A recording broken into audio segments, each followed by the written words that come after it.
Joe Hunk on the line, 97.7 ESPN, The Zone. Always a good conversation with Joe. Amazing stuff on Auburn and Alabama. So when we look at a national championship game, we saw an Alabama performance against Notre Dame, which was pretty standard Alabama. They didn't seem like they needed to flex their muscles too much. They did what they needed to do. They dominated and were certainly superior on the outside and at the speed and skill positions. Notre Dame put up a bit of a fight in the trenches. Ohio State, though, the X factor, the wild card was, we know that they've got all this top three talent, but man, they put it all together against Clemson. So what's your angle on this one? Well, for me, Alabama, when they went into that game on last Friday, they basically tried to keep it very, I won't say very vanilla, but they also tried to take the air out of the ball quickly. And Devontae Smith had his touchdowns. You saw how well Najee Harris did. We all know about the leap and what happened. I still feel bad for McLeod on that. But that all Alabama team said, look, we are going to almost treat this like a spring game. I would love to see the playbook calls for that entire football game, because I really want to say that it was a lot fewer in number and not in multiple plays than what it was for Ohio State. For Ohio State, Justin Fields' health is going to be the biggest X factor for this football team. As great as Trey Sermon is, as great as this offensive line is, the one area that Justin Fields could really hurt Alabama is being able to get out in space and being able to make yardage up that way, and allowing also his receivers to get open so that he can pass them the football. You saw after he got hurt against Clemson, he basically would run for a second and get down as quickly as he possibly could so that he didn't get hit again. And I really want to see how well he does and how much he does on Monday night against Alabama, because that to me is the biggest determining factor of if Ohio State's going to be able to score 30 points or if they're going to be able to score 45 points, because it's going to take the latter for them to keep up with Alabama. Alabama's secondary is questionable, and that's where Ohio State can take advantage of it. But if Justin Fields isn't up to 100%, then it may be something that Alabama could do a lot of damage if they start getting pressure on him.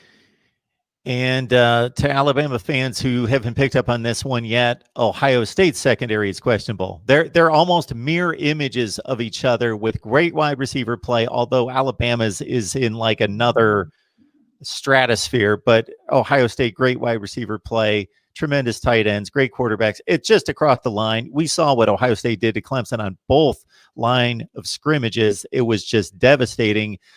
Justin Fields having the running aspect, if healthy, gives him an advantage in the comparison of quarterbacks.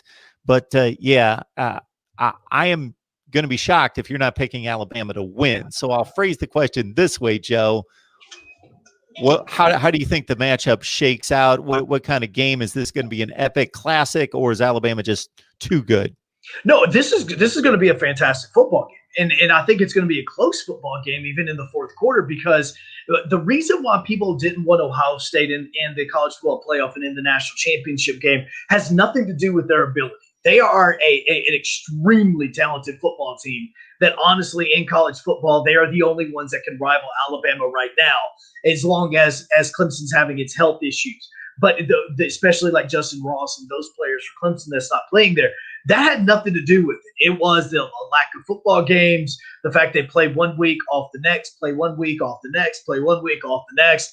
And even though that a lot of that was not their fault, it was hey, you're changing the rules and you're bending the rules. And so I think that is where this all comes into question.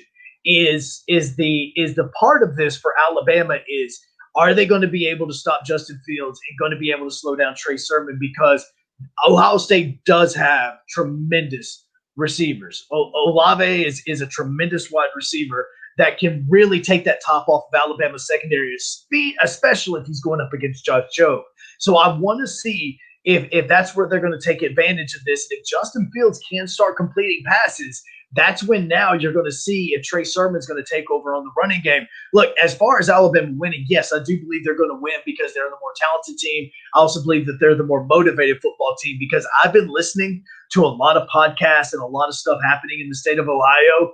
And Ohio, for about a good 3 to 4 days, celebrated beating Clemson like they had just won the national championship. And I don't know if they're going to be able to flip that switch to do like they did in the past. They can use motivation of nobody wants us here and we're the underdogs all they want.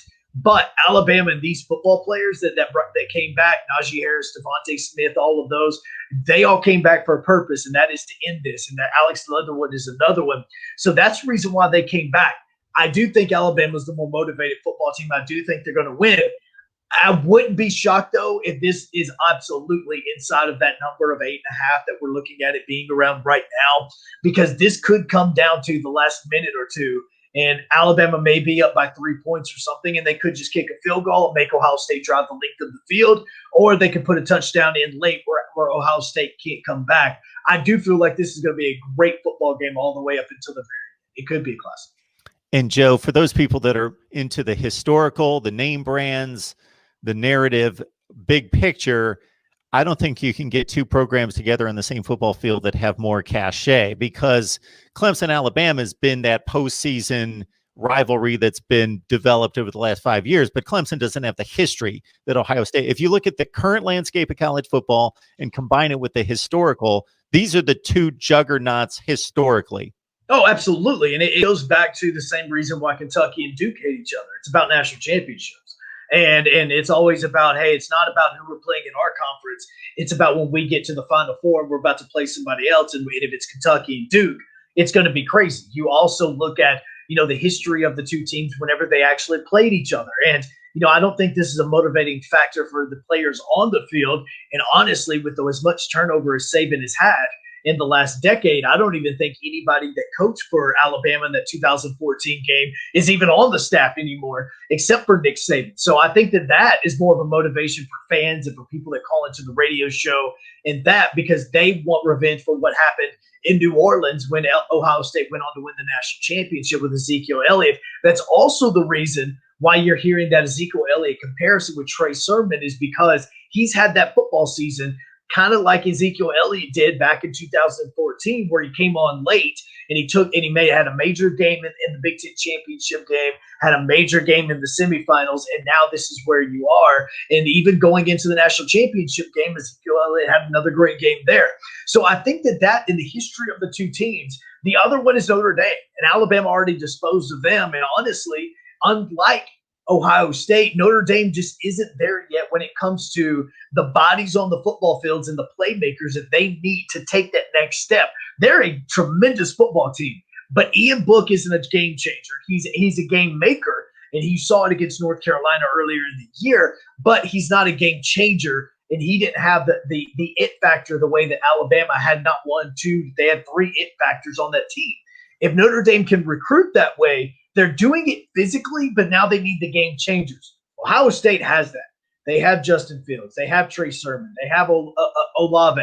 They have all of those players. That is where this is such a great matchup. And when these teams get on the field, it just looks beautiful. It just looks like it's meant to be like that, like when Texas and Michigan play each other. It just looks good to see them on the field together.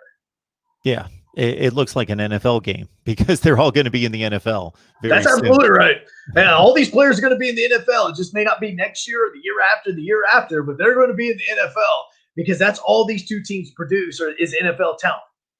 Joe Hunk, 97.7 ESPN The Zone. Joe, it's always a great conversation. Always appreciate everything you bring us. Well, I appreciate you always having me on, man. Seriously.